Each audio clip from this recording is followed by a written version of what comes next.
வணக்கம் நண்பர்களே. செப்டம்பர் 7, 2020 இன்னைக்கான ஹிந்து நியூஸ் பேப்பர் அனாலிசிஸ் இதை தான் நம்ம பார்க்க போகிறோம். நியூஸ் பேப்பர் எப்படி ஸ்டடி பண்ணணும், எப்படி நோட்ஸ் எடுக்கணும், ஐஏஎஸ் எக்ஸாமினேஷன் இதை பற்றி ஆல்ரெடி நான் ஒரு வீடியோ போட்டிருக்கேன். அந்த வீடியோவை பார்த்தீங்கன்னா உங்களுக்கு ஒரு ஓவரால் ஐடியா கிடைக்கும். ஜென்ரலாக நியூஸ் பேப்பர் படிக்கும்போது நீங்கள் இந்த கைட்லைன்ஸை ஃபாலோ பண்ணணும். அன்னன்னைக்கு என்னென்ன நியூஸ் வருதோ அதை மட்டும் படிங்க, நோட்ஸ் எடுங்க. பேக்ரவுண்டை பற்றி படிக்கிறேன்னு சொல்லி உடனே இன்டர்நெட்டில் ரிசர்ச் பண்ணக்கூடாது. உங்களை அறியாமே தேவையில்லாத போய் மனப்பாடம் பண்ணிட்டு இருப்பீங்க. நியூஸ் பேப்பர் ரெகுலராக படிக்க அது சம்மந்தமாக நியூஸ் ரெகுலராக வந்துகிட்டு இருக்கோம். அந்த பேக்ரவுண்ட் அதுக்கப்புறம் உங்களுக்கு ஈஸியாக புரிஞ்சிடும். நீங்களே ஒரு எக்ஸ்பர்ட் ஆகிடுவீங்க. அதனால் அவசரப்படாதீங்க. நியூஸ் பேப்பரை ரெகுலராக படிங்க. இது முதல் விஷயம். ரெண்டாவது, சிலபஸ்க்கு தேவையானதான் படிக்கணும், தேவையில்லாத படிக்கக்கூடாது. ஸோ அந்த வீடியோ பார்த்தீங்கன்னா உங்களுக்கு அது ஈஸியாக புரியும். எதில் நோட்ஸ் எடுக்கணும், எதை விட்டுணுன்றது ஒரு நல்ல ஐடியா கிடைக்கும். மூணாவது விஷயம், ஒரு நியூஸ் இருக்குங்க, எலாபரேட்டாக இருக்குது, பெருசாக இருக்குது, 10 பேராகிராஃப் இருக்குது, 10 படிக்கக்கூடாது. வீம்புக்குன்னு படிக்கக்கூடாது. நம்ம ஈகோவை சாட்டிஸ்ஃபை பண்ணுறதுக்கு படிக்கக்கூடாது. நியூஸ் பேப்பருக்கு நாம் அடிமை இல்லை. ஐஏஎஸ் எக்ஸாம் பாஸ் பண்ணுறதுக்கு நியூஸ் பேப்பரை ஒரு டூலாக யூஸ் பண்ணுறோம், அவ்வளோதான். அப்போ 10 பேராகிராஃப் இருக்குது. நியூஸ் எங்கே இருக்குன்னு பாருங்கள். நியூஸ் 2 பேராகிராஃபில் தான் இருக்குது. 4வது பேராகிராஃப்லையும் 5வது பேராகிராஃப்லையும் தான் நியூஸ் இருக்குது. அதை மட்டும் படிங்க. மற்றதெல்லாம் இக்னோர் பண்ணிட்டு விட்டுருங்க, வேண்டாம். வீம்புக்குன்னு உட்காந்துட்டு இருக்கக்கூடாது. 4வது விஷயம், எடிட்டோரியல். இதை எடுத்தோன்னே படிக்காதீங்க, கஷ்டமாக தான் இருக்கும், யாருக்கும் புரியாது. முதல் 2 மாதம் விட்டுடுங்க. எடிட்டோரியலை விட்டுட்டு மற்றதெல்லாம் படிங்க. அதுக்கப்புறம் எடிட்டோரியல் வாங்க, அதுக்கப்புறம் புரியும். அப்போ கூட எல்லா எடிட்டோரியலையும் படிக்கணும்னு அவசியம் இல்லை. எதெல்லாம் ரெலவெண்ட்டாக இருக்கோ அதை மட்டும் படிங்க. ஒரு சில எடிட்டோரியல்ஸ் ரொம்ப இன்டெப்த்தாக இருக்கும். யாராவது ஒரு எடிட்டர் அந்த ஆர்டிக்கல் எழுதினவர் பார்த்தீங்கன்னா இன்டெப்த்தாக எழுதியிருப்பார், எக்ஸ்பர்ட் வியூலாம் கொடுத்துருப்பாரு. அது உங்களுக்கு புரியலன்னா விட்டுருங்க, ஒன்றும் பிரச்சனை இல்லை. எக்ஸாம் சம்மந்தமாக அதில் கோர் இஷ்யூ என்ன அதை மட்டும் எடுங்க. அவர் எந்த டைமென்ஷன்லாம் அனலைஸ் பண்ணியிருக்காரு, positive, negative, merits, demerits, advantages, disadvantages, அதை மட்டும் எடுங்க. அவர் சொல்கிறது அப்படியே எடுத்துக்கணும்னு அவசியம் இல்லை. உதாரணத்துக்கு நேஷனல் எஜுகேஷன் பாலிசி தப்புன்னு ஒருத்தர் சொல்லுவார், நீங்கள் எடுத்துக்கூடாது. ஏன் தப்புன்னு சொல்கிறாரு அதை மட்டும் கேட்டு விட்டுருங்க. தப்பா சரியானது நீங்கள் முடிவு பண்ணி எக்ஸாமில் நீங்கள் எழுதணும். ஸோ இப்படி தான் நம்ம எடிட்டோரியல்ஸை யூஸ் பண்ணணும், ரைட்? சரி, இப்போ நியூஸ்குள்ளே போகலாம். Headlines, first page. Government suspends FCRA clearance of 4 Christian groups. ஒரு 4 கிறிஸ்டியன் NGOs அவங்களுக்கு FCRA கிளியரன்ஸை சஸ்பெண்ட் பண்ணிட்டாங்க. ஆல்ரெடி அந்த லைசன்ஸை என்ன பண்ணியிருக்காங்கன்னா சஸ்பெண்ட் பண்ணியிருக்காங்க. யார் பண்ணுது? இந்த ஹோம் மினிஸ்ட்ரி. ஹோம் மினிஸ்ட்ரி தான் பார்த்தீங்கன்னா இந்த FCRAவை ஹேண்டில் பண்ணுவாங்க. FCRAங்கிறது ஒரு சட்டம், ஃபாரின் கான்ட்ரிபியூஷன் ரெகுலேஷன்ஸ் ஆக்ட். இந்தியாவில் இருக்கக்கூடிய நபர்கள் அப்படின்னா ஏதாவது ஆர்கனைசேஷன், NGO வெளிநாடுலேருந்து டொனேஷன்ஸ் வாங்குவாங்க. இதை வந்து கண்காணிக்கிறது பார்த்தீங்கன்னா ஹோம் மினிஸ்ட்ரி. மெயினாக எந்த சட்டம் மூலமாக கண்காணிப்பாங்க? FCRA அப்படிங்கிற சட்டம் மூலமாக. ரொம்ப முக்கியமான சட்டம் இதான் நீங்கள் லேர்ன் பண்ணணும். அப்போ ஃபஸ்ட் என்ன லேர்ன் பண்ணுறீங்க? FCRAங்கிற சட்டம், அதை நோட் பண்ணுங்கள். Foreign contribution regulation act. யாரை ஹேண்டில் பண்ணுறது? ஹோம் மினிஸ்ட்ரி ஹேண்டில் பண்ணுறாங்க. இப்போதைக்கு 4 கிறிஸ்டியன் குரூப்ஸை சஸ்பெண்ட் பண்ணியிருக்காங்க. இப்போ கிறிஸ்டியன் குரூப்பை சஸ்பெண்ட் பண்ணாங்களா, இந்து குரூப்பை சஸ்பெண்ட் பண்ணாங்களா, முஸ்லீம் குரூப்பை சஸ்பெண்ட் பண்ணாங்களா, இதெல்லாம் நமக்கு முக்கியம் கிடையாது. நம்ம எல்லாருமே இந்தியர்கள் தான். அந்த குரூப் ஏதாவது தப்பு பண்ணியிருந்தா அவங்களை சஸ்பெண்ட் பண்ணியிருப்பாங்க. எந்த மாதிரி செயல்படக்கூடாது அப்படின்னா, வெளிநாட்டிலேருந்து டொனேஷன் வாங்கலாம், ஆனால் அதை மிஸ்யூஸ் பண்ணக்கூடாது. இந்தியாவுடைய இறையாண்மைக்கோ பாதுகாப்பு செக்யூரிட்டிக்கோ ஆபத்து விளைவிக்கக்கூடாது. ஒரு சில பேர் என்ன பண்ணுவாங்கன்னா, NGO ஸ்டார்ட் பண்ணுவாங்க, வெளிநாட்டிலேருந்து டொனேஷன் வாங்கி அதை வந்து மணி லாண்ட்ரிங் பண்ணுவாங்க. அவங்க வந்து பிளாக் மணி உருவாக்குவாங்க. இல்லை ஒரு சில இல்லீகல் ஆக்டிவிட்டீஸ்க்கு அதை யூஸ் பண்ணுவாங்க. அப்படின்னா ஒரு சில பிஸ்னஸ் ஆக்டிவிட்டீஸ்க்கு யூஸ் பண்ணுவாங்க. ஷெல் கம்பெனிஸாக யூஸ் பண்ணுவாங்க. இதெல்லாம் பண்ணக்கூடாது, சட்டவிரோதம். அப்போ ஒரு NGO இந்தியாவுடைய இறையாண்மைக்கு பாதுகாப்புக்கு எதிராக செயல்படுதுன்னா அதை பேன் பண்ணவோ இல்லை சஸ்பெண்ட் பண்ணக்கூடிய உரிமை கவர்மெண்ட்டுக்கு இருக்குது. அதை தான் இப்போ பண்ணியிருக்காங்க. 4 கிறிஸ்டியன் குரூப்ஸை பண்ணியிருக்காங்க.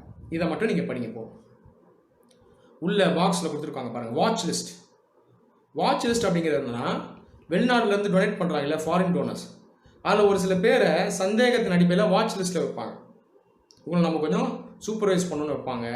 இந்த நபர்கள் இந்தியாவில் இருக்கக்கூடிய NGOஸ்க்கு பணம் அனுப்புகிறாங்கன்னா ஹோம் மினிஸ்ட்ரியோட பர்மிஷன் வாங்கிட்டு தான் அனுப்பணும். அதை நீங்கள் லேர்ன் பண்ணிக்கோங்க. அப்போ மொத்தம் 3 விஷயத்தை லேர்ன் பண்ணியிருக்கீங்க, ஓகேவா? இல்லை 4 விஷயத்தை லேர்ன் பண்ணியிருக்கீங்க. ஸோ இதோட இந்த நியூஸை முடிச்சிங்க. இதுக்கு மேலே உள்ளே போவானா, உடனே நெட்டு போயிட்டு FCRA இந்த ஆக்டை பற்றி ஃபுல்லாக படிக்கிறது, எந்த வருஷம் கொண்டு வந்தாங்க, யார் கொண்டு வந்தாங்க, இதெல்லாம் வேண்டாம், தேவையில்லாது. இன்றைக்கி இது போதும், இன்றைக்கி இதுவே அதிகம். மறுபடியும் FCRA பற்றி நியூஸ் வரும், அப்போ படிச்சுக்கலாம். இந்த நியூஸ் எக்ஸாமுக்கு வேணுமா? கண்டிப்பாக வேணும். Internal security சம்மந்தமானது.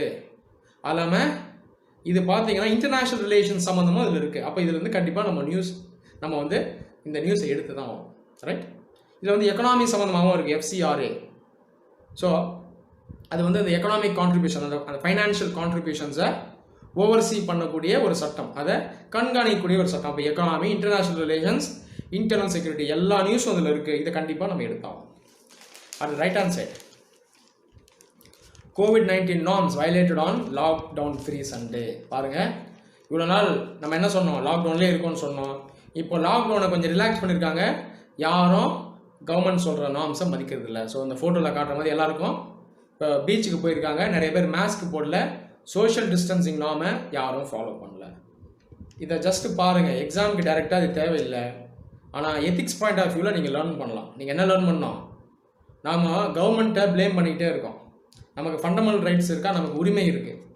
நம்ம உரிமையை என்ஜாய் பண்ணும்போது ஒரு சில டியூட்டிஸும் பெர்ஃபார்ம் பண்ணணும். அப்போ கவர்மெண்ட் ஒரு சட்டம் சொல்லுது, இப்போ இருக்கக்கூடிய ஒரு கிரிட்டிக்கல் சுச்சுவேஷன் COVID-19 சுச்சுவேஷனில் வெளியே வரும்போது நாங்கள் சொல்கிற ரூல்ஸை ஃபாலோ பண்ணுங்கள், மாஸ்க் போடுங்க, கும்பல் சேராதீங்கன்னு சொல்லும் போது நம்ம மதிக்கணும். ஆனால் நம்ம மதிக்கிறது இல்லை. அப்போது ரைட்ஸை டிமாண்ட் பண்ணுற இந்தியன் சிட்டிசன்ஸ் நாம் டியூட்டிஸை ஃபாலோ பண்ணுறோமா, நம்ம பண்ணுறது இல்லை. இதுதான் நம்ம உணரணும். ஸோ ஒரு எத்திக்ஸ் பாயிண்ட் ஆஃப் வியூவில் நீங்கள் இதை லேர்ன் பண்ணலாம். So this is an example of irresponsibility from the citizens. இதுதான் நீங்கள் லேர்ன் பண்ணணும். அடுத்து கீழே ஃபர்ஸ்ட் பேஜில் இது international news. India Iran discuss Afghan peace process. So defence minister Mister Rajnath Singh அவருடைய ஈரானியன் டிஃபென்ஸ் மினிஸ்டர், ஸோ ரெண்டு பேரும் மீட் பண்ணுறாங்க. நிறைய விஷயங்கள் டிஸ்கஸ் பண்ணுறாங்க. மெயினாக எதை டிஸ்கஸ் பண்ணுறாங்க, ஆப்கானிஸ்தான் பீஸ் ப்ராசஸ். ஆப்கானிஸ்தான் பார்த்தீங்கன்னா ரொம்ப அன்ஸ்டேபிள் கண்ட்ரி. அங்கே வந்து பயங்கரவாதம் இருக்குது. இப்போ வரைக்கும் அங்கே ஸ்டெபிலிட்டி இல்லை. ஆப்கானிஸ்தான் கவர்மெண்ட், தாலிபான், அமெரிக்கா இந்த 3 ஆக்டர்ஸும் உள்ளே நெகோஷியேட் பண்ணிக்கிட்டே இருக்காங்க. இன்னும் அமைதி வந்து சேரல. இப்போது ஆப்கானிஸ்தானுக்கு பீஸ், அமைதி வந்தால் தான் ஒட்டுமொத்த சவுத் ஏஷியன் ரீஜனுக்கும் அமைதி வரும். அப்போது ஆப்கானிஸ்தானில் இருக்கக்கூடிய பீஸ் ப்ராசஸ் ரொம்ப முக்கியம். இதை தான் இந்தியாஸ் டிஃபென்ஸ் மினிஸ்டர் டிஸ்கஸ் பண்ணியிருக்காரு. ஓகேவா, இதுதான் நீங்கள் லேர்ன் பண்ணணும். அப்போ என்ன நீங்கள் அண்டர்லைன் பண்ண நோட் பண்ணணும், ரீஜனல் செக்யூரிட்டி. ஓகேவா, எந்த region, south Asian region, right. அதே போல் இன்னொரு விஷயத்தையும் ஈரானியன் மினிஸ்டர் வந்து ரைஸ் பண்ணியிருக்காரு. இந்தியா கூட பீஸ் ப்ராசஸ் டிஸ்கஸ் பண்ணுறாங்க. இன்னொன்று என்ன டிஸ்கஸ் பண்ணியிருக்காங்கன்னா, இந்தியாவில் மைனாரிட்டிஸுடைய சேஃப்டி கொஞ்சம் பாதிப்படைஞ்சிருக்கு அப்படின்ற விஷயத்தையும் ரைஸ் பண்ணுறாரு. ஏன்னா ஈரான் பார்த்திங்கன்னா ஒரு இஸ்லாமிக் கண்ட்ரி. அவங்க பார்த்திங்கன்னா ஜென்ரலாக மற்ற நாடுகளில் இருக்கக்கூடிய அந்த முஸ்லீம்ஸ் அவங்களுடைய அந்த ப்ராப்ளம்ஸ்க்கு வாய்ஸ் ரைஸ் பண்ணுவாங்க. ஸோ அந்த பேஸில் இந்தியாவில் இருக்கக்கூடிய மைனாரிட்டிஸ் மெயினாக முஸ்லீம்ஸ்க்காக இந்த இடத்துல வாய்ஸ் ரைஸ் பண்ணுறாங்க. ஸோ அவங்களுடைய சேஃப்டியை என்ஷூர் பண்ணுங்க அப்படின்னு அவர் சொல்லியிருக்காரு. இதையும் நீங்கள் நோட் பண்ணணும். அப்போது இந்த இடத்துல நம்ம என்ன கவனிக்கணும், ஈரான் பார்த்தீங்கன்னா இந்தியாவுக்கு ஒரு ஃப்ரெண்டு, நல்ல ஃப்ரெண்டு. பாகிஸ்தான், ஈரான் ரெண்டுமே பார்த்தீங்கன்னா பேசிக்காக இஸ்லாமிக் கண்ட்ரிஸ், இஸ்லாமை ஸ்டேட் ரிலீஜனாக வச்சுருக்காங்க. ஆனாலும் ஈரான் என்ன பண்ணுது, பாகிஸ்தானை தாண்டி, மதத்தை தாண்டி நமக்கு ஹெல்ப் பண்ணுறாங்க, நமக்கு ஃப்ரெண்டாக இருக்காங்க. அப்போ பாகிஸ்தான் நம்மளுக்கு பல இடத்துல பிரச்சனை பண்ணாலும் அதை தாண்டி ஈரான் நமக்கு ஹெல்ப் பண்ணுது. அப்போது ஒரு ஃப்ரெண்டை நம்ம மதிக்கணும். அப்போ ஒரு இஷ்யூ ரைஸ் பண்ணாலும் ஆன்சர் பண்ணணும், அவங்கள நம்ம சாட்டிஸ்ஃபை பண்ணணும், ஒரு ப்ராப்பர் ஆன்சர் தரணும். இப்போ மைனாரிட்டிஸ்க்கு இந்தியாவில் ரைட்ஸே இல்லை அப்படின்னு பார்த்தீங்கன்னா கண்டிப்பாக அது உண்மை கிடையாது. இந்தியாவில் இருக்கக்கூடிய மைனாரிட்டிஸ் மெயினாக முஸ்லீம்ஸ் பார்த்தீங்கன்னா அவங்களுக்கும் ரைட்ஸ் இருக்குது. முடிஞ்ச வரைக்கும் ஸ்டேட் அவங்களுக்கான என்னென்ன முயற்சிகள் எல்லாத்தையும் எடுத்துக்கிட்டு தான் இருக்காங்க. ஸோ நிறைய சோஷியல் வெல்ஃபேர் ஸ்கீம்ஸ் இருக்குது, எல்லாமே இருக்குது. ஆனாலும் பல இடத்துல பார்த்தீங்கன்னா முஸ்லீம்ஸ் பேக்வேர்டாக இருக்காங்க, எக்கனாமிக்கலி பேக்வேர்டாக இருக்காங்க, சோஷியலாக பேக்வேர்டாக இருக்காங்க, மார்ஜினலைஸ் ஆகிருக்காங்க. இது உண்மை தான். அதே போல் நிறைய இடத்துல அப்ரேஷனுக்கு உள்ளாகிறாங்க, இதுவும் உண்மை தான். அப்போ கொஞ்சம் ஹியூமன் ரைட்ஸ் வயலேஷன்ஸ் எல்லாமும் இருக்குது, இதெல்லாமும் உண்மை தான். அப்போது ஒரு கண்ட்ரி ரைஸ் பண்ணும்போது, ஒரு ஃப்ரெண்ட் ரைஸ் பண்ணும்போது ஆன்சர் பண்ணக்கூடிய ஒரு டியூட்டி நமக்கு இருக்குது. ஸோ நம்ம பாயிண்ட் ஆஃப் வியூவில், ஸோ நம்ம சைட்லேருந்து நம்ம கிளாரிஃபை பண்ணிடணும். ஸோ எந்த விதமான மிஸ்கன்செப்ஷன்ஸும் இருக்கக்கூடாது. இப்போ இந்த இடத்துல கிளாரிஃபை பண்ணலாம். என்ன பண்ணுவாங்க, பாகிஸ்தான் நாளைக்கு ஈரான் கிட்ட சொல்லுவாங்க, ஸோ இந்தியாவில் வந்து இங்கே வந்து மைனாரிட்டிஸ்க்கு எதிராக நிறைய ஆப்ரேஷன் நடக்குது, ஹியூமன் ரைட் வயலேஷன்ஸ் இருக்குதுன்னு சொல்லி இந்தியாவை ஐசோலேட் பண்ணுறதுக்கு பாகிஸ்தான் வந்து ஈரான் கிட்ட இந்த மாதிரி விஷயங்களை சொல்கிறதுக்கு வாய்ப்பு இருக்குது. அதனால் நமக்கு அதுக்கு அந்த மாதிரி ஒரு சூழ்நிலையை வர விட்டுறக்கூடாது. ஸோ இதுதான் நீங்கள் புரிஞ்சுக்கணும். நான் சொன்ன மாதிரி எல்லாத்தையும் நோட் பண்ண வேணாம், உங்களோட அண்டர்ஸ்டாண்டிங்காக சொல்கிறேன். அப்போ நீங்கள் என்ன புரிஞ்சுக்கணும், regional security, Afghanistan peace, safety of minorities, இதை மட்டும் நோட் பண்ணுங்க போதும், இதுக்கு மேலே வேணாம். இல்லை இன்னொன்று சொல்லியிருக்காங்க, ஷேங்காய் கோஆப்ரேஷன் ஆர்கனைசேஷன், SCO அப்படின்றது ஒரு அமைப்புங்க. இப்போ நீங்கள் ஃபஸ்ட் டைம் இதை பற்றி லேர்ன் பண்ணுறீங்கன்னா நோட் பண்ணி வச்சுங்க போதும். உடனே நெட்டுக்குள்ளே போகாதீங்க, SCOனா என்னன்னு போய் விக்கிபீடியாவில் அடிச்சுட்டு கூடாது. மறுபடியும் இதை பற்றி வரோம், நீங்கள் லேர்ன் பண்ணுவீங்க. அப்போது SCO மீட்டிங்கில் ஆல்ரெடி ராஜ்நாத் சிங் பார்ட்டிசிபேட் பண்ணியிருக்காரு அப்படின்றத பற்றி வருது, ஜஸ்ட் நோட் பண்ணுங்கள். ஈரான் SCOவில் ஒரு அப்சர்வர், அதை இந்த நியூஸில் சொல்லியிருக்காங்க, இதை நோட் பண்ணுங்கள். அதுக்கப்புறம் இன்டர்நேஷ்னல் ரிலேஷன்ஸ் படிக்கும்போது நீங்கள் இதெல்லாம் இன்டெப்த்தாக படிக்கலாம். இன்றைக்கி இது போதும். உடனே ஆராய்ச்சி பண்ண போகக்கூடாது. அடுத்த செகண்ட் பேஜ் சிட்டி நியூஸ் தான், முக்கியமானது அந்தளவுக்கு இல்லை. ஆன்லைன் கிளாஸஸ் பற்றி கைட்லைன் சொல்லியிருக்காங்க ஸ்டேட் கவர்மெண்ட், அது ஜஸ்ட் பாருங்கள் போதும். இது இல்லாமல் அந்தளவுக்கு ஒன்றும் நியூஸ் இல்லை எக்ஸாம்ஸ் ஆகுமா. கீழே வந்தீங்கன்னா ஒரு நியூஸ் இருக்குது. After 50 years Kanyakumari will face Lok Sabha bypolls. அப்போ கிட்டத்தட்ட 50 வருஷத்துக்கு அப்புறம் கன்னியாகுமரியில் பை போல் வருதுங்க. காரணம் என்ன, இப்போது அங்கே இருந்த எம்பி மிஸ்டர் வசந்தகுமார் அவர் வந்து இறந்துட்டார். அதனால் இப்போ அங்கே பை போல் நடக்குது. இதில் சிக்னிஃபிகன்ஸ் என்ன, கடைசியாக 50 வருஷம் முன்னாடி நடக்கும்போது காமராஜர் அவர் அந்த பை எலெக்ஷனில் வின் பண்ணார். 1967 நடந்த எலெக்ஷனில் தோற்று போய் அதுக்கப்புறம் நீங்கள் பார்த்தீங்கன்னா அந்த 1969 அந்த பை எலெக்ஷனில் வின் பண்ணுறாரு. அப்போ அது ரொம்ப சிக்னிஃபிகண்ட் எலெக்ஷன். அதுக்கப்புறம் 50 வருஷம் கழித்து இப்போ தான் பை எலெக்ஷன் நடக்குது. ஸோ ஜஸ்ட் நோட் பண்ணுங்கள், ரொம்ப நீங்கள் உள்ளே போக வேண்டாம். அடுத்து தேர்ட் பேஜ், இது சிட்டி நியூஸ் தான். ஒன் செகண்ட், அந்தளவுக்கு பெருசாக நியூஸ் இல்லை. இன்டர்நேஷ்னல் ரிலேஷன்ஸில் ஒரு நியூஸ் இருக்குது. கீழே வந்தீங்கன்னா new consul general of US assumes charge. சென்னையில் இருக்கக்கூடிய கன்சுலேட், யூஎஸ் கன்சுலேட், அதுக்கு ஆஃபீஸராக அப்பாயின்ட் பண்ணியிருக்காங்க. அதான் அந்த கன்சல் ஜெனரல் அப்படிங்கிற போஸ்ட். அவங்க பேர் வந்து ஜுடித் ராவன். ஜஸ்ட் பார்த்துட்டு விட்ருங்க, அவங்க பேரெல்லாம் மனப்பாடம் பண்ண வேணாம். ஸோ நீங்கள் என்ன புரிஞ்சுக்கணும், ஒரு டிப்ளமேட் அவங்க சார்ஜ் எடுக்கிறாங்க, எங்கே சென்னையில் எடுக்கிறாங்க, இதுதான் புரிஞ்சுக்கணும். நாளைக்கு நீங்கள் ஒரு ஐஎஃப்எஸ் ஆஃபீஸரானா இதே மாதிரி ஒரு டிப்ளமேட்டாக நீங்களும் வேலை செய்யலாம். நாளைக்கு இந்தியாவுடைய எம்பசி, ஹை கமிஷன், கன்சல்ஸ், ஸோ இந்த இடத்துலலாம் நீங்களும் இதே மாதிரி போய் வேலை செய்யலாம். ஸோ ஜஸ்ட் பார்த்துக்கோங்க போதும், ரொம்ப உள்ளே போக வேண்டாம். அடுத்து பேஜ் நம்பர் 4, ரொம்ப முக்கியமான நியூஸ் இருக்குது. எடுத்த உடனே ஸ்டேட் நியூஸ் தான், ஆனால் ரொம்ப முக்கியம். Illegal road in sanctuary poses thread to wild life. அப்போது ஒரு சரணாலயம் சாங்சுரிக்குள்ளே இல்லீகலாக ரோடு போடுறாங்க, கண்டிப்பாக நியூஸ் எடுத்தாகணும். இது என்விரான்மெண்ட்டில் வரும் இல்லையா. எங்கன்னு பாருங்கள், ஸ்ரீவில்லிபுத்தூர் எங்கே வருது, விருதுநகர் டிஸ்ட்ரிக்டில் கிரிசில்டு ஸ்குவிரல் வைல்ட் லைஃப் சாங்சுரி, ரொம்ப ஃபேமஸான சாங்சுரி. அங்கே அணில் இருக்கும், இந்த ஜெயண்ட் ஸ்குரில் இருக்கும், அந்த சாங்சுரி தான். அங்கே இல்லீகலாக ரோடு போடுறாங்களாம். அது சரியா தப்பா? கண்டிப்பாக தப்பு, இதை நோட் பண்ணணும். அதான் நோட் பண்ணுறீங்க. அப்போது ரீசெண்டாக இந்த மாதிரி ரோடு போடுறாங்க அப்படின்னு நியூஸ் வந்திருக்கு. இப்போ அது சம்மந்தமாக ஆக்ஷன் எடுத்துகிட்டு வராங்க. அந்த ஃபாரஸ்ட் ஆஃபீஸர் இன்வெஸ்டிகேட் பண்ணுறாரு. இதுதான் நீங்கள் நோட் பண்ணணும். இப்போ நீங்களாவே என்னங்க புரிஞ்சுக்கலாம், இது இல்லீகல் கண்டிப்பாக. அது இல்லாமல் இப்போ ஃபாரஸ்ட்டில் இந்த மாதிரி இல்லீகல் ஆக்டிவிட்டி பண்ணோன்னா என்ன ஆகும், ஹியூமன் அனிமல் கான்ஃப்ளிக்ஸ் வந்துடும். ஆமாவா இல்லையா? அனிமல்ஸுடைய இடத்த நாம் ஆக்கிரமிப்பு பண்ணால் அனிமல்ஸ் நம்ம இருக்க இடத்துக்கு வந்துடும். அப்போ இதெல்லாம் நீங்கள் லேர்ன் பண்ணலாம். அதில் டேரெக்டாக இல்லைனாலும் உங்களுடைய சிந்தனையை நீங்கள் வளர்த்துக்கணும். ஹியூமன் அனிமல் கான்ஃப்ளிக்ட் வந்துடும். எல்லாத்தையும் மேலே முதல்ல இந்த மாதிரி இல்லீகல் ஆக்டிவிட்டீஸில் ஈடுபடவே கூடாது. அதுதான் நீங்கள் லேர்ன் பண்ணணும்.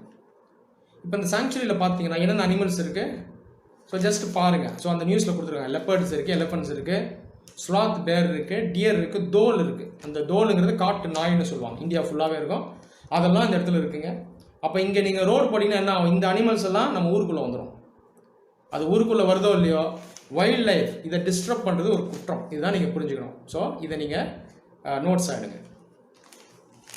அடுத்தது ரைட் ஹேண்ட் சைடில் nomination of BJP leader to university by governor draws criticism.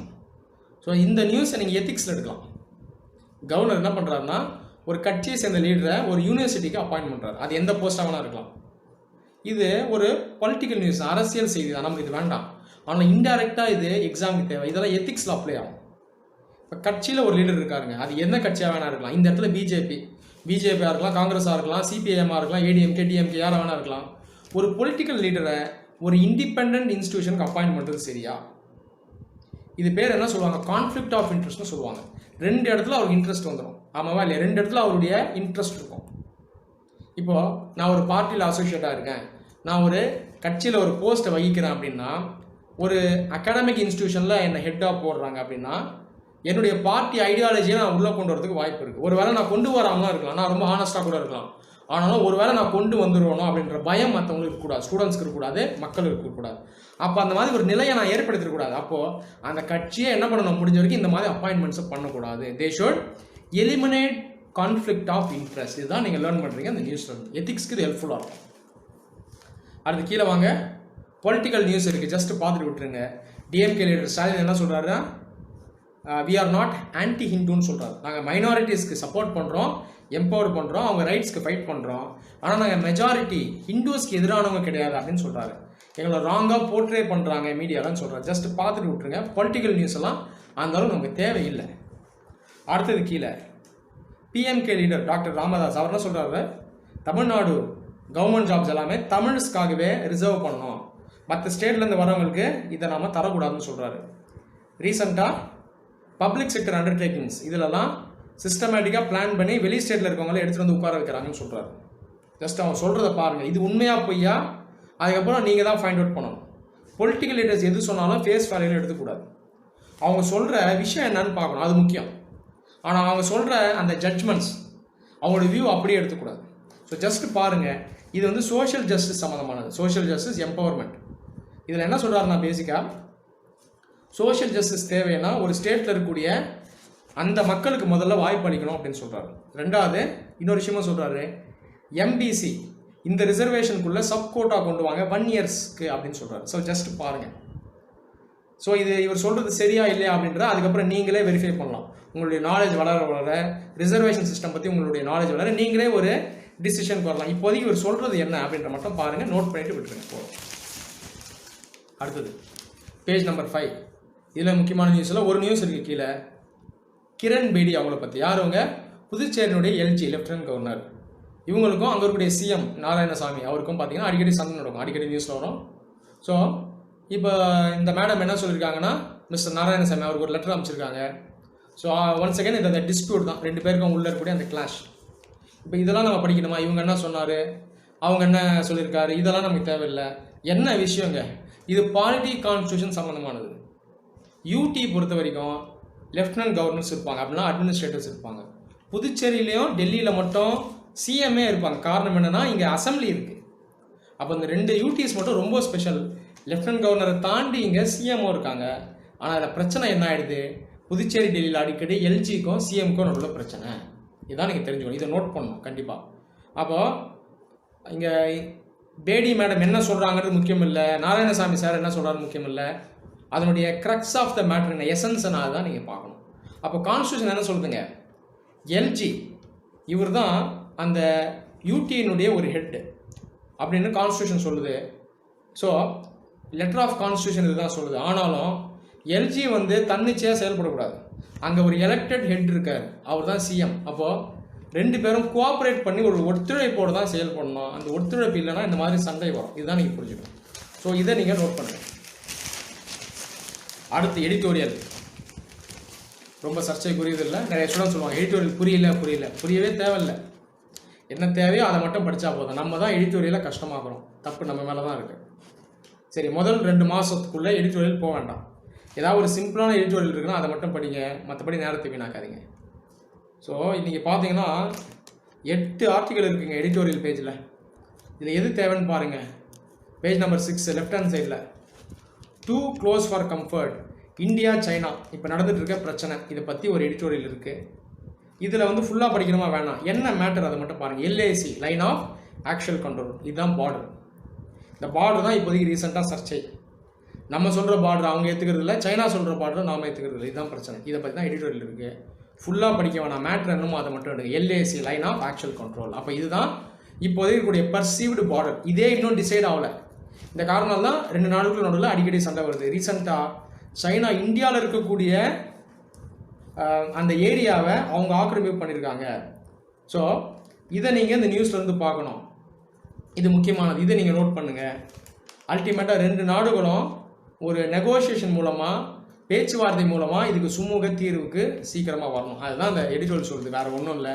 முக்கியமான பாயிண்ட்டை மட்டும் எடுத்துகிட்டு விட்டுருங்க. யார் பேசுகிறா, யார் என்ன சொல்கிறா, இன்வெர்டட் கோட்ஸில் வர இதெல்லாம் விட்டுருங்க. இதெல்லாம் படிச்சிங்கன்னா நியூஸ் பேப்பர் முடிக்க 10 மணி நேரம் ஆகும். இப்படிலாம் நம்ம படிக்கக்கூடாது, சரியா? இதோட இந்த எடிட்டோரியல் முடியுது. இந்தியா சைனா ரிலேஷன், இன்டர்நேஷ்னல் ரிலேஷன்ஸில் வருது. இதை மட்டும் நீங்கள் படிச்சுட்டு விட்டுருங்க போதும். அடுத்து ரைட் ஹேண்ட் சைடு பெரிய எடிட்டோரியல், பிரம்மாண்டமான எடிட்டோரியல் ஜுடிஷியரி பற்றி. ஸோ கோர்ட்ஸ் பற்றி, மாஸ்டர் ஆஃப் ராஸ்டர் சிஸ்டம் இதை பற்றி எழுதியிருக்காரு. ஸோ இது வந்து ஒரு காம்ப்ளெக்ஸான இஷ்யூ, நமக்கு தேவையில்லை, ஐஏஎஸ் ஆஸ்பிரன்ஸ்க்கு தேவையில்லை. ஸோ ஜுடிஷியரியில் ஒரு இன்டெப்த்தான ஒரு மேட்டர் இது. இந்த மாஸ்டர் ஆஃப் ராஸ்டர் அப்படிங்கிறது இந்த கேசஸ்லாம் வரும்போது அதை டிசைட் பண்ணுவாங்க. அந்த சிஸ்டம் தான் அந்த மாஸ்டர் ஆஃப் ராஸ்டர். இதுக்குள்ளேயும் ஒரு சில கிரிட்டிசிசம் இருக்குது. அந்த சீஃப் ஜஸ்டிஸ் ஆஃப் இந்தியாவே நிறைய விஷயங்களை அவர் வந்து முடிவு பண்ணிடுறாரு. இதில் ஒரு முறைகேடு இருக்குது அப்படின்றலாம் ஒரு அலிகேஷன் இருக்குது. அதை பற்றி எழுதியிருக்காரு, ரொம்ப இன்டெப்த்தாக எழுதியிருக்காரு. நமக்கு இது தேவையே இல்லை, அப்படியே விட்டுருங்க, வேண்டவே வேண்டாம். மிஞ்சி போனால் அங்கங்கே பாருங்கள் என்ன சொல்லியிருக்காங்கன்னு பாருங்கள், அதை மட்டும் பாருங்கள் போதும். ஜுடிஷியரியில் ஹானஸ்டி இருக்கணும். ஸோ ஜுடிஷியரி தான் ரொம்ப முக்கியமான பில்லர். இது டிரான்ஸ்பரண்ட்டாக இருக்கணும், அக்கௌண்டபிளாக இருக்கணும், அவருடைய சேவையை செய்யணும், அதுதான் தேவை. அது மட்டும் பார்த்துட்டு விட்டுருங்க போதும். இந்த எடிட்டோரியல் நமக்கு தேவையே இல்லைங்க. சரியா? கீழே வாங்க. Bottom left, India's effort to attract capital will not result in a flood of FDI. அதாவது நம்ம ஃபாரின் டைரக்ட் இன்வெஸ்ட்மெண்ட் எஃப்டிஐ வேணும்னு சொல்கிறோம், அதுக்கான முயற்சிகள் எடுக்கிறோம். ஆனால் இது வந்து சேரணும் அப்படின்னா இந்தியாவுக்குள்ளே நம்ம நிறைய விஷயங்களை செய்யணும். அதை பற்றி தான் எழுதியிருக்காரு. சரியா? அப்போ எஃப்டிஐ வாவானா வராது, நாம் ஒரு சில ரீஃபார்ம் சீர்திருத்தத்தை கொண்டு வரணும், அதை பற்றி தான் எழுதியிருக்காங்க. உதாரணத்துக்கு இப்போ சைனாவிலேருந்து நிறைய கம்பெனிஸ் ரீலோகேட் ஆக ட்ரை பண்ணுறாங்க. இவங்களை நம்ம இந்தியாவுக்கு எடுத்துகிட்டு வரலாம். ஆனால் இவங்களை இந்தியாவுக்கு கொண்டு வரணும்னா நாம் சில விஷயங்களை செய்யணும். உதாரணத்துக்கு இப்போது நம்ம மேக் இன் இந்தியா ஸ்கீம் கீழே இந்தியாவிலேயே நிறைய கூட்ஸை பண்ணணும்னு நினைக்கிறோம். ஆனால் இதில் சேலஞ்ச் இல்லைன்னா வெளிநாடுகள் இன்வெஸ்ட் பண்ணும்போது, அதாவது வெளிநாட்டில் இருக்க கம்பெனிஸ் இந்தியாவில் இன்வெஸ்ட் பண்ணும்போது நாம் சொல்கிற ரூல்ஸ் அவங்க அக்செப்ட் பண்ண மாட்டாங்க. உதாரணத்துக்கு மேனுஃபேக்சரிங் இந்த ஃபேர்ம்ஸ் எல்லாம் 30% அவுட் சோர்சிங் இந்தியன் கம்பெனிஸ் கிட்டேருந்தே பண்ணணும்னு நம்ம சொல்கிறோம், இந்த எம்எஸ்எம்இஸ் கிட்டேருந்து பண்ணணும்னு சொல்கிறோம். இதை பார்த்தீங்கன்னா நிறைய பேர் விரும்ப மாட்டாங்க. அவங்க வந்து இண்டிபெண்டன்ஸ் எதிர்பார்ப்பாங்க. ஒரு நாட்டில் இன்வெஸ்ட் பண்ணணும் அப்படின்னா ஸ்ட்ரிக்டாக ரூல்ஸ் வச்சா நிறைய பேர் விரும்ப மாட்டாங்க. இந்த மாதிரி சேலஞ்சஸ்லாம் இருக்குது. ஒரு பக்கம் எஃப்டிஐ வேணும்னு சொல்கிறோம், இன்னொரு பக்கம் நம்ம பியூரோக்ராட்டிக் ஹேர்டில்ஸ் வைக்கிறோம், நிறைய ரூல்ஸ் அண்ட் ரெகுலேஷன்ஸ் வைக்கிறோம். இதுக்குள்ளே நிறைய முரண்பாடு இருக்குது அப்படின்னு சொல்கிறாரு. இதுதான் நீங்கள் லேர்ன் பண்ண போகிறீங்க, வேறு ஒன்றும் இல்லை. RCEP பற்றி சொல்கிறாரு, ரீஜனல் கம்ப்ரஹென்சிவ் எக்கனாமிக் பார்ட்னர்ஷிப். இந்த சவுத் ஈஸ்ட் ஏஷியன் கண்ட்ரீஸ், அது இல்லாமல் ஜப்பான், ஆஸ்திரேலியா போன்ற நாடுகளோடு சேர்ந்த ஒரு பார்ட்னர்ஷிப், ஒரு ஃப்ரீ ட்ரேட் அக்ரிமெண்ட் தான் RCEP. இதை ரீசெண்டாக இந்தியா நம்ம சேர மாட்டோம்னு சொல்லிட்டோம். ஸோ இதுவும் முக்கியத்துவம் வாய்ந்தது. ஒரு பக்கம் குளோபலைசேஷன் தேவைன்னு சொல்கிறோம், ஃப்ரீ ட்ரேட் வேணும்னு நாமளே சொல்கிறோம். இன்னொரு பக்கம் ஃப்ரீ ட்ரேட் அக்ரிமெண்ட்டில் சேர மாட்டோம். ஆமாவா இல்லையா?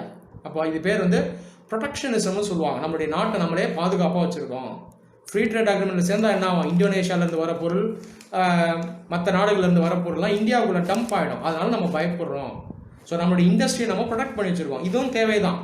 அப்போ பாருங்கள் எவ்வளோ முரண்பாடு இருக்குது பாருங்கள். ஒரு பக்கம் டொமஸ்டிக் இண்டஸ்ட்ரியை சேஃப்கார்ட் பண்ணணும், இன்னொரு பக்கம் ஃப்ரீ ட்ரேட் நோக்கியும் நம்ம போகணும், குளோபலைசேஷனும் அவாய்ட் பண்ண முடியாது. இதுதான் சொல்கிறாரு. இதை மட்டும் பார்த்துட்டு விட்டுருங்க. என்ன புரியுதோ அதை மட்டும் எடுங்க, அதுக்கு மேலே போக வேண்டாம். கீழே 3 லாங்குவேஜ் ஃபார்முலா பற்றி ஒரு எடிட்டோரியல், மறுபடியும் ரொம்ப பெருசாக இருக்குது. இதை படித்தா நிறைய பேர் புரியாது, புரியவும் வேணாம். என்ன சொல்கிறாங்க, அந்த ஜிஸ்ட் ஆஃப் த மேட்ரை மட்டும் பாருங்கள். என்ன சொல்ல வராருன்னா, தமிழ்நாட்டில் 2 லாங்குவேஜ் பாலிசி இருக்குது. ஆனால் ஆல் இண்டியா லெவலில் 3 லாங்குவேஜ் ஃபார்முலா சொல்லப்படுது. இன்னும் ஆல் இண்டியா லெவலில் 3 லாங்குவேஜ் பாலிசி ஃபார்முலா பார்த்தீங்கன்னா ஒரு சக்ஸஸ் கிடையாது. தமிழ்நாட்டில் 2 லாங்குவேஜ் ஃபார்முலா தான் நம்ம வச்சுருக்கோம். இதுவே பார்த்தீங்கன்னா ஒரு ஃபுல் சக்ஸஸ்ன்னு சொல்ல முடியாது. அதுதான் ஸ்பெசிஃபிக்காக சொல்கிறாரு. தமிழ், இங்கிலீஷ் நம்ம லேர்ன் பண்ணுறோம். இதில் எவ்வளோ பேர் தமிழை ஒழுங்காக லேர்ன் பண்ணுறோம்? நம்ம நிறைய பேர் பண்ணுறோமா? 2 லாங்குவேஜ் பாலிசியை ஒழுங்காக இம்ப்ளிமெண்ட் பண்ண முடியல இந்தியாவில். இதுதான் சேலஞ்சு. அப்போ இருக்கும்போது 3 லாங்குவேஜ் பாலிசி இம்ப்ளிமெண்ட் பண்ண முடியுமா? அதில் எவ்வளோ ஹேர்டில்ஸ் இருக்கும்? அதில் நம்ம 3 லாங்குவேஜ் பாலிசியில் என்னென்ன சேலஞ்சஸ் இருக்கும்? அது ஒரு பேர்டன். 3வது ஒரு லாங்குவேஜை படிச்சாகணும்னு சொல்கிறது ஃபஸ்ட்டு சரியா? அப்படி படிக்க முடியுமா? படிக்கிறதுக்கு இன்சென்டிவ் இருக்கணுங்க. அதை படித்தா எனக்கு இந்த விஷயம் வரும் அப்படின்னு இருக்கணும். ஒரு வேலை வாய்ப்போ இல்லை வேறு ஒரு எம்பவர்மெண்ட்டோ இருக்கும்னா நான் படிப்பேன். அப்படின்னா அதை படிக்கிறது ஒரு பேர்டன் ஆகிடும். எல்லாத்துக்கும் மேலே 2 லாங்குவேஜ் பாலிசி என்னால் ஒழுங்காக பண்ண முடியல. தமிழில் என்னால் ஒழுங்காக பேச முடியல, இங்கிலீஷில் என்னால் ஒழுங்காக எழுத முடியல. நான் எங்கேருந்து 3வது ஒரு லாங்குவேஜ் லேர்ன் பண்ணுறது? இதுதான் சொல்ல வரேன். அப்போ நம்மளுடைய லாங்குவேஜ் பாலிசியை நம்ம ப்ராக்டிக்கலாக வைக்கணும். நிறைய நாடுகளில் ஒரே லாங்குவேஜ் தான் இருக்கும், 1 லாங்குவேஜ் பாலிசி தான். அப்போ மதர் டங்கை லேர்ன் பண்ணுவாங்க. ஒரு பிரைமரி லெவலுக்கு மேலே இங்கிலீஷை லேர்ன் பண்ணலாம், ஆனால் அதுவும் வாலண்டரி தான். அப்போ வந்து ப்ராக்டிக்கலான சிஸ்டம் இந்தியாவில் கொண்டு வாங்கப்பான்னு சொல்கிறாரு இவர். அவ்வளோதான், வேறு ஒன்றும் இல்லை. அதை மட்டும் பார்த்துட்டு விட்டுருங்க போதும், ஆராய்ச்சி வேணாம். அடுத்து 7th பேஜ். இதில் இன்னொரு மிகப்பெரிய ஆர்டிக்கல் COVID-19 பற்றி. இவர் என்ன சொல்கிறார்? Anand Krishnan, mister Anand Krishnan, COVID-19 death numbers எல்லாம் ரிலேபிளாக இல்லைன்றார். இவ்வளோ பெரிய நாடு, இது வரைக்கும் 59,000 பேர் தான் இறந்துருக்கிறதா சொல்கிறோன்னு சொல்கிறாரு. இது ரிலேபிள் இல்லை அப்படின்னு சொல்கிறாரு. ஸோ நீங்கள் என்ன புரிஞ்சுக்கணும்னா, நமக்கு வந்து இந்த ஸ்டாட்டிஸ்டிக்ஸ் எல்லாம் நம்ம சயின்டிஃபிக்காக நம்ம மெயின்டைன் பண்ணணும் அப்படின்னு நம்ம அண்டர்ஸ்டாண்ட் பண்ணணும். இதுதான் சொல்கிறாரு, வேறு ஒன்றும் இல்லை. அப்போது அந்த ஃபேக்ட்ஸ் அண்ட் ஃபிகர்ஸ் இதில் ஒரு கிரெடிபிலிட்டி இருக்கணும், நம்பகத்தன்மை இருக்கணும்னு சொல்கிறாங்க. ஜஸ்ட் பார்த்துட்டு விட்டுருங்க, அவ்வளோதான். Right hand side mister Panneerselvam, இவர் ரெகுலராக எழுதுவார். இவர் எதை பற்றி எழுதியிருக்காரு? இந்த மீடியாவில் வரக்கூடிய ஃபேக் நியூஸ், டிஸ்இன்ஃபர்மேஷன், இதை பற்றி எழுதியிருக்காரு.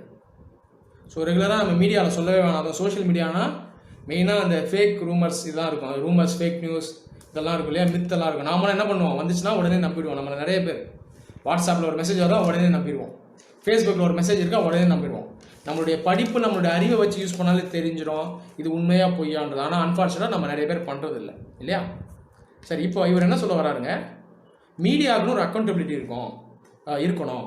ஃபேக் நியூஸ் எல்லாம் யாரும் ஸ்ப்ரெட் பண்ணக்கூடாதுன்னு சொல்கிறார். ஒரு எக்ஸாம்பிள் தராரு. ரீசெண்டாக ஒரு ஹிந்தி நியூஸ் சேனல் என்ன பண்ணியிருக்கு அப்படின்னா, இந்தியா சைனா கிளாஷ் நடந்தது இல்லையா பார்டரில், அதில் 40 PLA சோல்ஜர்ஸ் சைனீஸ் சோல்ஜர்ஸ் இறந்துட்டாங்க, அதனால ப்ரூஃப் எங்கள் சேனல் காட்டுது பாருங்கன்னு இவங்க சொன்னாங்க.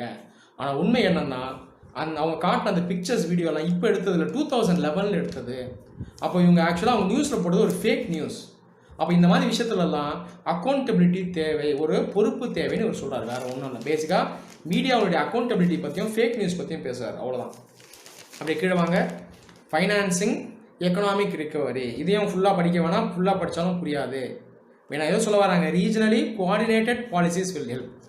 அப்போது எக்கனாமிக் ரிகவரி வேணும். இப்போ நம்ம ரிசெஷனில் இருக்கோம், வேர்ல்டே ரிசெஷனில் இருக்குது. இதை மீண்டு வரணும்னா ரீஜன் வைஸ் நம்ம பாலிசி போடணும். ஒரு ரீஜன் இருக்குன்னா, உதாரணத்துக்கு சவுத் ஏஷியன் ரீஜன்னா இதில் இருக்க நாடுகள்லாம் ஒன்று சேர்ந்து ஒரு பாலிசி போடணும். நமக்கு என்ன தேவை நம்ம ரீஜனுக்கு அப்படின்னு பாலிசி போடணும். இப்போ ரீஜனல் பாலிசிஸ் ஹெல்ப்ஃபுல்லாக இருக்கும் அப்படின்னு சொல்கிறாரு. வேறு ஒன்றும் கிடையாது. தேவைப்பட்டால் ரீஜனல் ஃபண்டும் உருவாக்கலாம்னு சொல்கிறாரு. இதுதான் நம்ம புரிஞ்சுக்கணும். உதாரணத்துக்கு நிறைய ரீஜனல் ஆர்கனைசேஷன்ஸ் இருக்குது. வெஸ்டர்ன் நேஷன்ஸ்லாம் உருவாக்கி வச்சுருக்காங்க. நாஃப்டா, இது வந்து நார்த் அமெரிக்காவில் இருக்கக்கூடிய ஃப்ரீ ட்ரேட் அக்ரிமெண்ட். இந்த மாதிரி ஆல்ரெடி இருக்குது. இந்த யூரோப்பியன் யூனியன் அவங்க பார்த்தீங்கன்னா ஒரு சிங்கிள் பிளாக். அவங்களாம் ஆல்ரெடி இன்டிகிரேட்டட் ஆகிட்டாங்க. நாம் இன்னும் இன்டிகிரேட் ஆகலை. நம்ம வந்து பேரளவில் ஆர்கனைசேஷன் வச்சுருக்கோம், சார்க் வச்சுருக்கோம். அதுக்குள்ளேயே இன்டிகிரேஷன் இல்லை, நமக்குள்ளேயே ஒத்துமை இல்லை.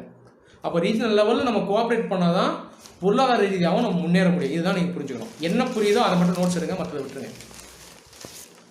Page number 8. So state news எல்லாம் இருக்குது, ஜஸ்ட்டு பாருங்கள். ஏன்னா சவுத் இந்தியாவில் இருக்க நியூஸ் வந்திருக்கு. முக்கியமானது எடுங்க, தேவையில்லாத விட்டுருங்க. COVID-19 patient in Kerala raped inside ambulance. Gruesome news. ரொம்ப மோசமான ஒரு இன்சிடென்ட் இல்லையா? அப்போ இந்த மாதிரிலாம் இன்சிடென்ட்ஸ் நடக்குது அப்படின்றத பாருங்கள். எத்திக்ஸ் பாயிண்ட் ஆஃப் வியூவில் ஒரு சிந்தனை வளர்த்துக்கலாம். அப்போ ஒரு மனித நேயமற்ற செயல் இல்லையா, ஒரு அனிமலிஸ்டிக் பிஹேவியர் இல்லையா.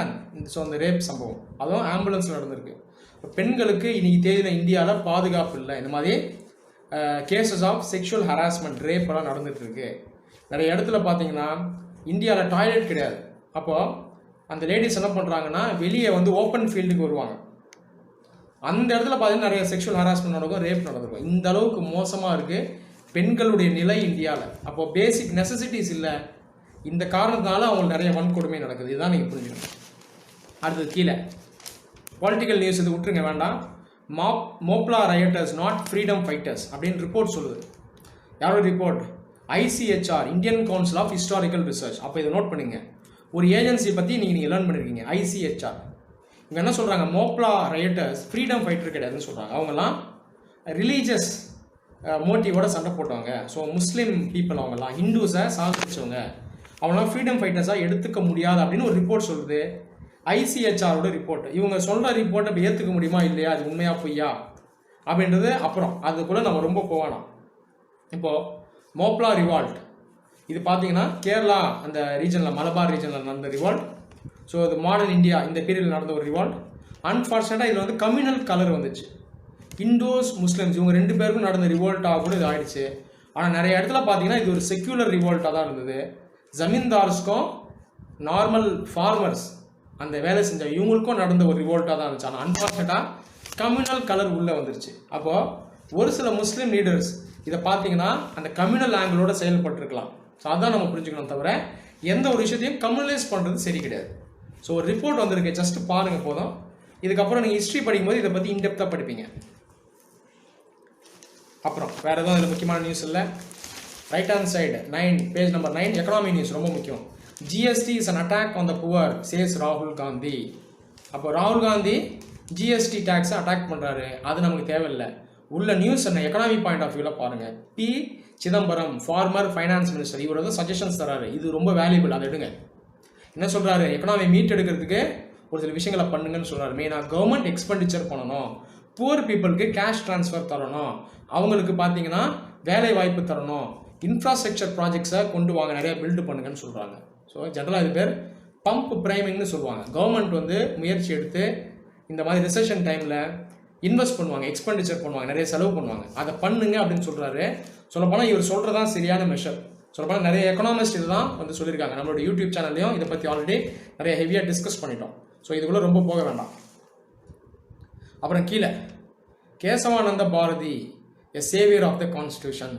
ஸோ IAS ஆஸ்பிரன்ஸ் கண்டிப்பாக இந்த பேர் சொன்னாலே அவங்க ஐடென்டிஃபை பண்ணிடுவாங்க. கேசவானந்த பாரதி கேஸ் எப்போ 1973. ஸோ இந்த கேஸ் மூலம் தான் சுப்ரீம் கோர்ட் என்ன பண்ணுச்சு, பேசிக் ஸ்ட்ரக்சர் ஆஃப் கான்ஸ்டியூஷன் அந்த டாக்டரினை கொண்டு வந்தாங்க. ஸோ இது ரொம்ப ஹிஸ்டாரிக்கான கேஸ். ஆனால் இந்த கேஸை கொண்டு வந்து யார் அப்படின்ற பற்றி நிறைய பேருக்கு ஐடியா இருக்காது. ஸோ அவர் யார் அப்படின்னு பார்த்தீங்கன்னா கேசவானந்த பாரதி ரீசெண்டாக இறந்துட்டார்.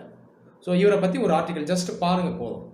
இந்த கேசவானந்த கேஸ்க்கு முன்னாடி பார்த்தீங்கன்னா இந்திரா காந்தி அவங்களுடைய ரூலில் பார்லிமெண்ட்டுடைய பவர் அதிகப்படுத்த பார்த்தாங்க, ஜுடிஷியரியை ஸ்டிஃபில் பண்ண பார்த்தாங்க. ஜுடிஷியரி ஒரு ஜட்மெண்ட் கொண்டு வந்தால் கூட அதை தாண்டி போகிறதுக்கு பார்லிமெண்ட்டில் சட்டங்களை கொண்டு வந்தாங்க. ஆனால் அதுக்கப்புறம் ஜுடிஷியரி என்ன பண்ணுச்சு, இந்த கேசவானந்த பாரதி கேஸ் மூலமாக இல்லை ஜுடிஷியரிக்குன்னு எங்களுக்கு பவர் இருக்குது, அத்தாரிட்டி இருக்குது, ஜுடிஷியரி இண்டிபெண்டன்ஸ் சேவன்னு சொல்லி பேசிக் ஸ்ட்ரக்சர் ஆஃப் கான்ஸ்டியூஷன் அந்த டாக்டரினை அவங்க வந்து ஃபார்முலேட் பண்ணாங்க. பேசிக் ஸ்ட்ரக்சர் ஆஃப் கான்ஸ்டியூஷன் ஒரு முக்கியமான ஆஸ்பெக்ட் என்னன்னா ஜுடிஷியல் ரிவ்யூ. ஜுடிஷியல் ரிவ்யூவை யார் நினைச்சாலும் எடுக்க முடியாது இந்தியன் கான்ஸ்டியூஷன்ல இருந்து. இதுதான் நீங்கள் புரிஞ்சுக்கணும். அடுத்தது page number 10 international news just பாருங்க. சாரி நேஷனல் நியூஸ் தான் அதுவும். DGCA modes formula on refund for cancelled flight. அப்போ ஃப்ளைட் கேன்சல் ஆகுதுன்னா ரீஃபண்ட் எப்படி பண்ணான்றதை பற்றி நியூஸ். இது நமக்கு தேவையில்லை. டிஜிசிஏன்ற அமைப்பு முக்கியம், அது யாருன்றது பாருங்க. So directorate general of civil aviation இவங்க தான் இதை ஹேண்டில் பண்ணுறது. ஸோ சிவில் ஏவியேஷனுக்கு அந்த ரெகுலேட்டரி பாடி டிஜிசிஏ, இதை மட்டும் நோட் பண்ணி வச்சுங்க, இது எக்ஸாமுக்கு தேவை. அப்படியே கீழே வாங்க, வேற எதுவும் முக்கியமானது இல்லை. Narcotics control bureau questions Rhea for 6 hours. So இவர் இந்த சுஷாந்த் சிங் டெத் கேஸில் ஒருத்தங்களை இன்வெஸ்டிகேட் பண்ணுறாங்க. அவங்க யார் அதெல்லாம் அவங்க தேவையில்லை. என்ன நீங்கள் படிக்கிறீங்க, narcotics control bureau NCB. So இந்த ட்ரக்ஸ் எல்லாம் இருக்கு இல்லையா, அதெல்லாம் இன்வெஸ்டிகேட் பண்ணுற ஏஜென்சி NCB. ஜஸ்ட் இதை மட்டும் நோட் பண்ணுங்கள். ரைட் ஹேண்ட் சைடில் ரொம்ப முக்கியமான news, close old power plan save 53,000 crore. ரொம்ப முக்கியமானது. என்வாயன்மெண்ட் சம்மந்தமாக முக்கியம், எக்கானமி சம்மந்தமாக முக்கியம். இந்தியாவில் நிறைய தெர்மல் பவர் பிளான்ட் இருக்குது. அந்த காலத்துலேருந்தே இந்தியாவில் மெயின் சோர்ஸ் ஆஃப் எனர்ஜி எதுனா தெர்மல் பிளான்ட் தான் இல்லையா, கோலில் தான் வேலை செய்யும். ஆனால் இந்த கோல் பிளான்ஸை மறுபடியும் நம்ம ரிஃபர்பிஷ் பண்ணி சர்வீஸ் பண்ணி யூஸ் பண்ணுறதுல செலவே ரொம்ப அதிகமாகுது. அப்போ இந்த செலவு முடிஞ்சால் கம்மி பண்ணுங்கன்னு ஒரு ரிப்போர்ட் சொல்லுது. அந்த ரிப்போர்ட் யார் சொல்கிறான்றது முக்கியம் இல்லை, என்ன சொல்கிறான்றது தான் முக்கியம். அதை மட்டும் பாருங்கள். இப்போ சொல்லப்போனால் இந்தியாவில் இன்னும் தெர்மல் பவர் கெப்பாசிட்டி இன்க்ரீஸ் பண்ணுறோம். ஸோ அதுவும் கொடுத்துருக்காங்க. 60,000 மெகாவாட் அளவுக்கு நம்ம அடிஷ்னலாக ஆட் பண்ணுறோம். அப்போ ஒரு பக்கம் என்விரான்மெண்ட்டை சேஃப்கார்ட் பண்ணணும், நம்ம வந்து கார்பன் டை ஆக்சைடு எமிஷனை நம்ம ரெடியூஸ் பண்ணணும். ஆனால் இன்னொரு பக்கம் நம்ம என்ன பண்ணுறோம், கெப்பாசிட்டியை அதிகப்படுத்துகிறோம். வேறு வழி இல்லை, நமக்கு பவர் தேவை. So fast developing country power தேவை. கோல் நிறைய நம்மகிட்டே இருக்குது, இருக்கிற கோலை எடுக்க முடியல. முதல்ல இருக்கிற கோலை எடுத்து இந்தியாவில் இருக்க அந்த தெர்மல் பவர் பிளான்ஸ் மூலம் ஃபஸ்ட்டு எனர்ஜி ஜென்ரேட் பண்ணணும். இதே ஒரு சேலஞ்சு தான். அப்போ இதையும் ஒரு பக்கம் பண்ணணும், என்வாயன்மெண்ட்டை இது டேமேஜ் பண்ணாமலும் பார்த்துக்கணும். இதுதான் நீங்கள் புரிஞ்சுக்கணும். அப்போது என்வாயன்மெண்ட் டெவலப்மெண்ட் டைலமா, இதுதான் நீங்கள் புரிஞ்சுக்கணும். ஓகேவா? ஸோ இதை நோட்ஸ் எடுங்க. Page number 12 international relations. ஹாங்காங்கில் பார்த்தீங்கன்னா இந்த நியூஸ் வந்துருக்கு. ஸோ ஆல்ரெடி ரொம்ப காலமே அங்கே ப்ரொட்டஸ்ட் நடந்துகிட்ருக்கு. ஸோ சைனாவினுடைய அந்த டாமினன்ஸ்க்கு எதிர்த்து இந்த இது நடந்துட்டு இருக்கு ரொம்ப நாளாகவே. ஸோ இதுக்குள்ளே ரொம்ப உள்ளே போவேன்னா, Germany threatens Russia with sanctions. So இந்த ஆக்டிவிஸ்ட் ஒருத்தர் ரீசெண்டாக இறந்துட்டார். ஸோ நவால்னி அவர் என்ன அக்யூசேஷன் வருதுன்னா, ரஷ்யாவே அவர் வந்து சாகடிச்சிட்டாங்க, பாய்சன் பண்ணிட்டாங்க அப்படின்ற ஒரு அக்யூசேஷன். ஸோ ஜெர்மனி என்ன பண்ணுறாங்கன்னா, ரஷ்யா மேலே சாங்ஷன்ஸ் நாங்கள் போட்டுருவோம், தடை விதிச்சிருவோம் அப்படின்னு சொல்கிறாங்க. காரணம் என்னென்னா, ஸோ ரஷ்யாவில் இருக்கக்கூடிய அந்த அத்தாரிட்டேரியன் ரெஜிமை எதிர்த்த இவரை நீங்களே கொண்டுட்டீங்க. ஸோ இது வந்து மனித உரிமை மீறல், இது காரணமாக நாங்கள் உங்கள் மேலே ஆக்ஷன் எடுக்க போகிறோம், நாங்கள் வந்து சாங்ஷன்ஸ் போட போகிறோம், நீங்கள் ப்ராப்பராக ஆன்சர் பண்ணி ஆகணும்னு சொல்கிறாங்க. ஸோ இது இன்டர்நேஷ்னல் ரிலேஷன்ஸில் முக்கியம். ஸோ ஜெர்மனிக்கும் ரஷ்யாவுக்கும் உள்ள ஒரு விரிசல் வரக்கூடிய ஒரு வாய்ப்பு இருக்குது. இதுதான் நீங்கள் லேர்ன் பண்ணணும். ஸோ இதை மட்டும் நோட்ஸ் எடுங்க. ரைட் ஹேண்ட் சைடில் Assange to fight against US extradition bit. So Assange பற்றி உங்கள் எல்லாருக்கும் நல்ல நாலேஜ் இருக்குன்னு நினைக்கிறேன். விக்கிலீக்ஸுடைய ஃபவுண்டர். ஸோ அமெரிக்காவினுடைய அந்த சீக்ரெட்ஸ், அந்த அட்மினிஸ்ட்ரேஷன் சீக்ரெட்ஸ், பொலிட்டிக்கல் சீக்ரெட்ஸ்லாம் வெளியிட்டாரு. அதுக்கப்புறம் அமெரிக்கா அவரை அரெஸ்ட் பண்ணணும்னு நினச்சாங்க. அதுக்கப்புறம் வெளியே அவர் வந்து வெளிநாடுகளுக்கு எஸ்கேப் ஆகி ஒரு ரெஃப்யூஜியாக இருக்கார் ஆல்மோஸ்ட். ஸோ இப்போ மறுபடியும் US என்ன பண்ணுறாங்கன்னா, அவர் எக்ஸ்ட்ராடேட் பண்ணி மறுபடியும் USக்கு எடுத்துகிட்டு வர நினைக்கிறாங்க. இவர் என்ன பண்ணுறாருன்னா, எப்படியாவது நம்ம எஸ்கேப் ஆகிடணும்னு சொல்லி ஸோ லீகல் பேட்டிலில் ஈடுபட்டிருக்காரு. ஸோ பிரிட்டிஷ் கோர்ட் இங்கே வந்து அவருடைய கேஸை ஃபைட் பண்ணிட்டு இருக்காரு. ஸோ ஜஸ்ட் நோட் பண்ணுங்க போதும். ஒரு பக்கம் அமெரிக்கா என்ன சொல்லுது, மனித உரிமைக்காக சண்டை போடுது. இன்னொரு பக்கம் அதுவே பார்த்தீங்கன்னா அந்த விக்கிலீக்ஸ் ஃபவுண்டரை தண்டிக்கணும்னு நினைக்குது. இதுதான் நீங்கள் புரிஞ்சுக்கணும். கீழே வாங்க. Hezbollah Hamas chiefs meet to discuss Israel Arab ties. நம்ம ஆல்ரெடி இதை டிஸ்கஸ் பண்ணியிருக்கோம். ஹெஸ்புல்லான்ற அமைப்பு லெபனான் நாட்டில் இருக்கக்கூடிய அமைப்பு. இந்த அமைப்புக்கு சப்போர்ட் பண்ணுறது மெயினாக ஈரான். அதுபோல் ஹமாஸுங்கிறது பாலஸ்டீனில் இருக்கக்கூடிய ஒரு அத்தாரிட்டி. 2 அத்தாரிட்டி இருக்குது அதில். ஒன்று பாலஸ்டைன் லிபரேஷன் அத்தாரிட்டி PLO, இன்னொன்று ஹமாஸ். ஸோ 2 பேரும் சேர்ந்து தான் இந்த பாலஸ்டைன் அப்படின்ற அந்த இடத்த கவர்ன் பண்ணுறாங்க. ஓகேங்களா? ஸோ அந்த ஹமாஸ் ஹெஸ்போல்லா சீஃப்ஸ் வந்து மீட் பண்ணுறாங்க. 2 பேரும் காமன் எனிமி யார்? இஸ்ரேல். ஸோ இஸ்ரேல் என்ன பண்ணுறாங்கன்னா, ஸோ பாலஸ்டைன் இந்த இடத்துல இருக்கக்கூடிய லேண்டை அவங்க நிறைய ஆக்குபை பண்ணி வச்சுருக்காங்க. இதை எதிர்த்து பாலஸ்டீனியன்ஸ் ஃபைட் பண்ணுறாங்க. ஸோ பாலஸ்டீனியன் இவங்களுக்கு யார் சப்போர்ட் பண்ணுறது? Hezbollah, Hamas. இதை பற்றி தான் நியூஸ் வருது. ஜஸ்ட்டு இதை மட்டும் நோட் பண்ணுங்க போதும். உடனே ரிசர்ச் பண்ணக்கூடாது. ஹெஸ்போல்லா யார், ஹமாஸ் யார், இவங்களுடைய காமன் அட்வைசரி யார், இதை மட்டும் நோட் பண்ணுங்க, விட்டுடுங்க. அடுத்தது கீழே UK not scared of a no Brexit deal. Brexit டீலை பார்த்து UK பயப்படல நியூஸ் வருது. பிரெக்சிட்னா என்னன்னு பாருங்க. யூரோப்பியன் யூனியன் இந்த அமைப்பிலிருந்து பிரிட்டன் வெளியே வருது. இது பேர் தான் பிரெக்சிட். இந்த கான்செப்ட் பேர் தான் பிரெக்சிட். ஸோ இப்போதைக்கு இதை மட்டும் நோட் பண்ணுங்க போதும், ரொம்ப உள்ளே போவாங்க. லாஸ்ட்டாக ஸ்போர்ட்ஸ் நியூஸ் அளவுக்கு முக்கியம் இல்லை, ரொம்ப முக்கியமாக ஏதாவது டெவலப் பண்ணால் பாருங்கள். ஸ்போர்ட்ஸ் நியூஸில் டைம் வேஸ்ட் பண்ணுவாங்க. மிஞ்சி போனால் ஒரு கொஷின் எக்ஸாமில் வரும். ஸோ இதுக்காக ஸ்போர்ட்ஸ் நியூஸை நீங்கள் எலாபரேட்டாக படிக்கணும்னு அவசியம் இல்லை. ப்ரிலிம்ஸ்க்கு ஒரு 10 நாள் முன்னாடி அந்த வருஷம் ஃபுல்லாக ஸ்போர்ட்ஸ் நியூஸில் முக்கியமான இதாக இருக்கான்னு ப்ரெஷ்அப் பண்ணிட்டு போனால் போதும். ஸோ இதோட நம்மளுடைய அனாலிசிஸை முடிச்சுக்கலாம். நன்றி.